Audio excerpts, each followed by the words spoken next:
ورحمة الله وبركاته نحمده ونصلي على رسوله الكريم أما بعد বক্তৃতা শুরুতে মহান রব্বুল আলামিনের উপর শুকরিয়া জ্ঞাপন করি যিনি আমাদেরকে সুস্থ সবল শরীরে এই ইসলামিক মাজলিসে আসার এবং বসার তৌফিক দান করেছেন সেজন্যই বলি আলহামদুলিল্লাহ। লক্ষ কোটি দরুদ ও সালাম ওই মহামানবের প্রতি যিনি সর্বশ্রেষ্ঠ, তার প্রতি দরুদ ও সালাম সাল্লাল্লাহু আলাইহি ওয়াসাল্লাম। প্রিয় বন্ধুগণ, আমার বিষয় হলো ইসলামী সভ্যতা বনাম পশ্চিমা সভ্যতা। আল্লাহ রাব্বুল আলামিন যদি আমাকে তৌফিক দান করেন তাহলে আমি এই বিষয় নিয়ে কিঞ্চিত পরিমাণ আলোকপাত করব ইনশাআল্লাহ। প্রিয় বন্ধুরা আমার, সর্বপ্রথম আমরা জেনে নিই ইসলামী সভ্যতা কি এবং তা আমাদেরকে কি উপহার দেয়।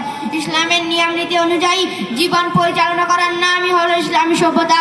যখন সারা দুনিয়া জুড়ে ছিল অন্যায়, অবিচার, জুলুম, নির্যাতন, হানাহানি, মারামারি, রাহাজানি, হত্যা, খুন সর্বদা লেগেই থাকতো।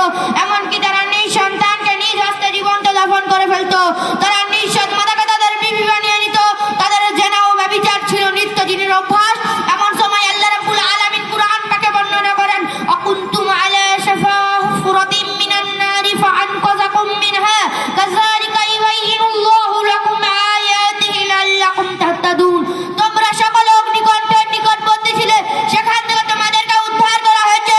সভ্যতার এবং মানবতার এমন লাজুক অবস্থায় অসভ্য জাতিকে সভ্য জাতিতে পরিণত করার জন্য আরব্যের উত্তপ্ত বুকে সাইয়্যিদুল মুরসালিন খাতামুন নবিয়্যিন রাহমাতুল লিল আলামিন হযরত মুহাম্মদ সাল্লাল্লাহু আলাইহি ওয়াসাল্লাম আগমন করেছে।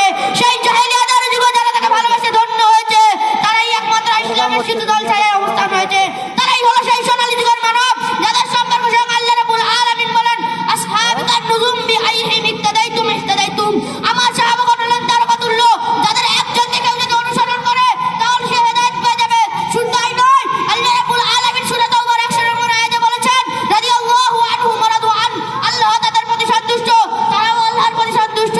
প্রিয় বন্ধুগণ আমার, হুজুর পাক সাল্লাল্লাহু আলাইহি ওয়াসাল্লাম অক্লান্ত পরিশ্রম এবং সীমাহীন কষ্ট সহ্য করে সেই জাহেলিয়াতের যুগে ভ্রাতৃত্বের স্থাপন করেছেন। তিনি আমাদেরকে ইসলাম সভ্যতা শিখিয়েছেন, বড়দেরকে সম্মান করা, ছোটদেরকে স্নেহ ভালোবাসা, আত্মীয়স্বজন পাড়া প্রতিবেশীর সঙ্গে ভালো আচরণ করা। তিনি আমাদেরকে ইসলাম সভ্যতা শিখেছেন চুরি, ডাকাতি, সুদ, ঘুষ, জনব্যভিচার এবং অন্যান্য নিকৃষ্ট কাজ থেকে বিরত থাকা। তিনি আমাদেরকে ইসলামী সভ্যতা শিখেছেন মা বাবার খেদমত করা, ওস্তাদদেরকে সম্মান করা। প্রিয় বন্ধুগণ আমার, হুজুর পাক সাল্লাল্লাহু আলাইহি ওয়াসাল্লাম ইসলামী সভ্যতা শিখিয়েছেন নারীদেরকে পর্দার সহিত থাকা। প্রিয় বন্ধুগণ আমার, আজকে নারী জাতির পর্দার অবহেলার কারণে অনেক মা বোনরা ধর্ষিত হচ্ছে রাস্তাঘাটে, অনেক মা বোনরা ধর্ষিত হচ্ছে পার্কে, অনেক মা বোনরা ধর্ষিত হচ্ছে সিনেমা হলে। বলেন ঠিক কিনা? তাই সেই প্রাণ প্রিয় মা বোনদের বলি, তোমরা সকলে পশ্চিমা সভ্যতা থেকে বের হয়ে ইসলাম সভ্যতায় ঢুকে যাও, নয়তো তোমাদের পরিস্থিতি অনেক খারাপের দিকে এগিয়ে যাবে। আজকে আমেরিকার দিকে দেখালে দেখা যায় তারা আধুনিকতার নামে নব্য তরুণদেরকে নিয়ে যাচ্ছে অন্ধকার যুগে। তারা মগজকে ধুলাই করে ফেলছে। তারা বিউটি পার্লারের নামে যৌন সাহায্য করাচ্ছে। তারা সুন্দরী নারীদের প্রতিযোগিতার নামে নারীদেরকে নিয়ে যাচ্ছে অন্ধকার ভবিষ্যতের দিকে। ঠিক কিনা? শুধু তাই নয়, তাদের আজকের নির্দিষ্ট প্রোগ্রামের মাধ্যমে তারা আজকের যুব সমাজকে এবং তরুণদেরকে অনেক খারাপ সৃষ্টি করছে। তারা আজকে এমন খারাপ সৃষ্টি করছে যে আজকে আমাদের মুসলমান ভাই বোনেরা তাদের মা বাবাকে বৃদ্ধাশ্রমে রেখে আসছে। বলেন ঠিক কিনা? আজকে আমাদেরকে পশ্চিমা সভ্যতা এমন ভাবে কাজ করে নিচ্ছে যে সেখান থেকে আমরা বেরোতে পারছি না। কেন আজকে আমাদের মধ্যে হুজুর পাক সাল্লাল্লাহু আলাইহি ওয়াসাল্লামের আদর্শ দেখা যায় না? হুজুর পাক সাল্লাল্লাহু আলাইহি ওয়াসাল্লামের সুন্নাত দেখা যায় না? আজকে যদি আমাদের মধ্যে হুজুর পাক সাল্লাল্লাহু আলাইহি ওয়াসাল্লামের আদর্শ এবং সুন্নাত পরিপূর্ণ থাকতো তাহলে পশ্চিমা সভ্যতা আমাদেরকে গ্রাস করতে পারতো না।